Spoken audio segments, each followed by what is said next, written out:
মৃত্যুর 3 দিন আগে মৃত ব্যক্তির মধ্যে 3টি আলামত প্রকাশ পায়। মানুষ যখন পৃথিবী ছেড়ে দুনিয়া থেকে চলে যাবে, কবরের যাত্রী হয়ে যাবে, চিরস্থায়ী জায়গাতে চলে যাবে, দুনিয়ার মায়া ত্যাগ করে ওই মুহূর্তে মানুষের ভিতরে 3টি সিমটম লক্ষ্য করা যায়।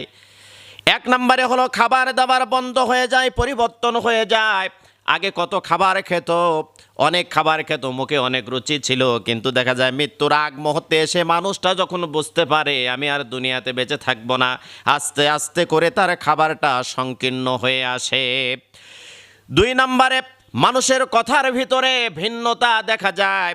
আগে জুড়ে কথা বলতো, দাপট দিয়ে কথা বলতো, অহংকার দিয়ে কথা বলতো, অহংকারের সাথে কথা বলতো, কিন্তু মানুষটা দেখছে দুনিয়ার মায়া ত্যাগ করে চলে যাব, মানুষের কথার ভয়েসটা আস্তে আস্তে নর্মাল হতে শুরু করে।